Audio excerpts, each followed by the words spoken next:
دنیا کے 7 عجوبوں کو لوگ دیکھنے کے لیے طویل سفر کرتی ہے، تو یہ اس لیے ہے کہ تھوڑے مشکل کام ہیں، لیکن کوئی ناممکن چیز نہیں ہے۔ تم لمبی مسافتیں طے کر کے جاتے ہو، لیکن اللہ کہتا ہے گھر بیٹھے ذرا آسمان کو دیکھو۔ 1 فٹ کی ٹائل دنیا کا بڑے سے بڑا معمار بغیر کسی سپورٹ کے یا ستون کے کھڑی نہیں کر سکتا۔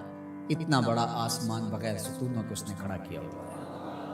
ذرا غور تو کرو، تدبر تو کرو۔ زمین کو دیکھو، زمین کیسے ہموار کر دی ہے۔ اللہ اکبر، دیکھنے کو تو مٹی ہے، لیکن اس مٹی کے اندر جب بیج ڈالتے ہیں تو مٹی کا رنگ کیسا ہے، اور جو بیج اگتا ہے وہ کومپل کا رنگ سبز ہوتا ہے۔ پھر اس کے اوپر شاخ، اور شاخ کے ساتھ پتے، پھر پتوں کے ساتھ کلیاں، اور کلیوں کے ساتھ پھر غنچے اور پھول، اور پھر پھل، اور پھل میں بھرا ہوا رس، رس کے اندر مٹھاس، اور اس کے اندر طبی خواص اور توانائی۔ مٹیالی زمین سے اگنے والے پودے کے رنگ میں سرخیاں کہاں سے آ گئی؟ اس کے پتوں میں سبزی کہاں سے آ گئی؟ زمین کو سیلی ہے، لیکن اس سے نکلنے والے پودے کے اندر رس اور مٹھاس کہاں سے آ گئی؟ تم اپنی مٹی کو دیکھو اور آسمان کو دیکھو، کہیں ایک قدم بھی چل کے نہ جاؤ، تم خدا کو ماننے پہ مجبور ہو جاؤ۔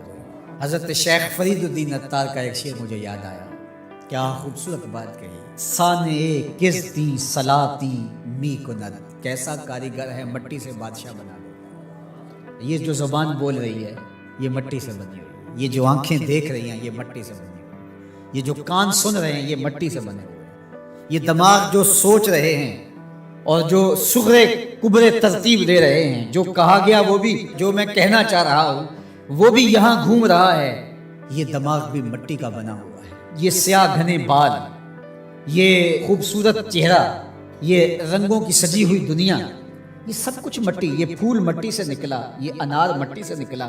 انار کے اندر جو پیکنگ ہے یہ مٹی کی بنی ہوئی، اس کے اندر جو رس رکھا ہوا ہے، بھرا ہوا ہے، وہ بھی مٹی سے پیدا ہوا ہے، اس کے اندر مٹھاس بھی مٹی سے آئی۔ کیسا کاریگر ہے جو مٹی سے کبھی انگور بناتا ہے، کبھی کھجور بناتا ہے، کبھی اسی مٹی سے سبزیاں پیدا کرتا ہے، کبھی اسی مٹی سے پھل پیدا کرتا ہے۔ تو یہ مٹی سے اس نے کیا کچھ بنا دیا۔ اگر آپ دیکھ لیجئے یہ پوری کائنات مٹی سے بنی ہے۔ یہ جو خوبصورت میز آپ کو دکھ رہی ہے یہ کہاں سے نکلی؟ یہ درخت سے آئی نہ، درخت کہاں سے نکلا؟ یہ مٹی سے نکلا۔ یہ لوہا کہاں سے نکلا؟ یہ مٹی سے نکلا۔ یہ ستون کہاں سے آیا؟ مٹی سے۔ یہ قالین کہاں سے آیا؟ یہ جو کپاس اگتی ہے اور یہ کپڑے بنتے ہیں یہ کہاں سے آئے؟ آپ بولیں گے مٹی سے۔ اپنے عزب کو دیکھ لیجئے، یہ سب مٹی سے بنے ہیں۔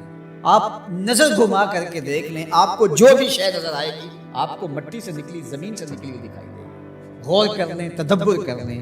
اللہ اکبر، یہ شہنشاہ، یہ کج کلا، یہ کاریگر، یہ شاعر، یہ ادیب، یہ فلسفی، یہ بال کی کھال ادھیڑنے والے، یہ باتوں میں حسن پیدا کرنے والے، یہ شعر و دنیا کے بڑے بڑے جادوگر، یہ کہاں سے نکلے؟ جواب آیا مٹی سے نکلے۔ واختلاف اللیل والنہار، دن اور راتوں کا بدلنا۔ اب سورج کی روشنی اتنی ہے کہ ماحول منور ہے، پھر دھیمی دھیمی تاروں کی چھاؤں ہو گئی۔ کبھی دن آتا ہے، کبھی رات آتی ہے، کبھی صبح کا سپیدہ نمودار ہوتا ہے، کبھی شام کے دھندلکے ہوتے ہیں، کبھی کالی رات دبیز چادر اوڑے آ جاتی ہے، کبھی چٹا دن ہوتا ہے، کبھی گرم دھوپ ہوتی ہے، کبھی کڑکتی دوپہر ہوتی ہے، کبھی برستی بارش ہوتی ہے، کبھی گھر کے سرمئی بادل آ جاتے ہیں، کبھی کوسے قزا کی رنگینیاں ہوتی ہیں، کبھی دھنک کی شوخیاں ہوتی ہیں، کبھی بادلوں کی اوٹ سے جھانکتا ہوا چاند دکھائی دیتا ہے، کبھی سورج بادلوں کے پیچھے چھپتا نظر آتا ہے، کبھی درد غروب سے زرد لگتا ہے، کبھی سرخ ٹکیا سورج کی دکھائی دیتی ہے، کبھی اتنا روشن کہ دیکھا نہیں جا سکتا۔ چاند کبھی جوان ہوتا ہے، کبھی بدر تمام ہوتا ہے، کبھی کھجور کی خشک ٹہنی کی طرح ہوتا ہے، کبھی اتنا باریک ہوتا ہے کہ لوگ دور سے دیکھ رہے ہوتے ہیں، دکھائی نہیں دیتا۔ کیا رنگ ہیں، کیا جمال ہے، کیا کیفیت ہے۔ والفلک التی تجری فی البحر، اور کشتیاں جو سمندر میں تیر رہی ہیں۔ 1 فٹ کا لوہا لے کر کے آپ پانی میں پھینکو ڈوب جائے گا، لیکن ہزاروں ٹن وزن لیے ہوئے اس میں لوہا بھی ہے اور بھی چیزیں ہیں۔ ایک جہاز پانی میں تیرتا ہوا ایک ساحل سے دوسرے ساحل تک پہنچ جاتا ہے، ڈوبتا نہیں ہے۔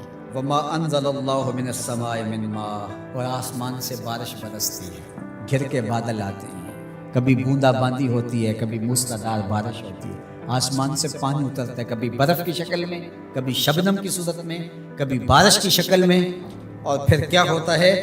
فَأَحْيَا بِهِ الْأَرْضَ بَعْدَ مَوْتِهَا، زمین مری ہوتی ہے پھر زندگی آ جاتی ہے۔ یہ جو فیوجی پہاڑ ہے جاپان کے اندر غالباً، یہ سال میں 4 رنگ بدلتا ہے۔ ایک وقت آتا ہے برف سے بالکل سفید ہو جاتا ہے، پھر وقت آتا ہے کہ برف اترتی ہے تو اس کی سیاہی، اس کا رنگ نکھر کے سامنے آتا ہے، پھر اس کے اوپر سبزہ اگتا ہے تو پورا سبز ہو جاتا ہے، اور اس کے اوپر اگنے والے سبز کے اوپر لگنے والے جو پھول ہیں وہ سرخ ہیں، پھر وہ بالکل سرخ ہو جاتا ہے۔ کبھی دیکھیں تو وہ آپ کو سفید چادر اوڑے کوئی لیٹا ہوا دکھائی دیتا ہے، اور کبھی وہ مہیب سیاہ رنگ کا پہاڑ دکھائی دیتا ہے، اور پھر وہ سبزے کی چادر اوڑھ کے ملنگ بن کے بیٹھ جاتا ہے، اور پھر وہ دلہن بن کے سرخ رنگ کا جوڑا پہن کے نیا نظارہ دے رہا ہوتا ہے۔ تو پہاڑ تو ایک ہی ہے لیکن رنگ اس کے کئی ہیں۔ لآیات لقوم یعقلون، اللہ فرماتا ہے یہ نشانیاں ہیں اہل عقل کے لیے، اگر وہ تدبر کریں، غور کریں، تفکر کریں۔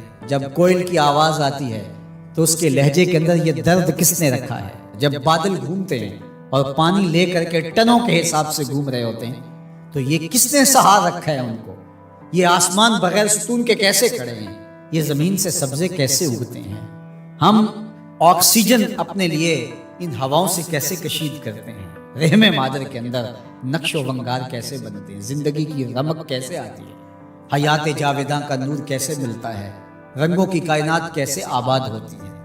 بچپن سے لڑکپن، لڑکپن سے جوانی، جوانی سے بڑھاپا، اللہ اکبر، اسی کی شانیں ہیں۔ تو کہا اگر تم غور کرو، تدبر کرو تو تم اس کے وجود کا انکار نہیں کر سکتے، اور جس تمہارے ایک رب نے یہ سب کچھ پیدا کیا، تمہارا حق ہے کہ تم اسی کو معبود مانو۔ تمہاری پیشانی، تمہاری جبین نیاز کسی اور کے آگے نہیں جھکنی چاہیے، تمہارا سر جھکے تو مالک کی دہلیز کے اوپر۔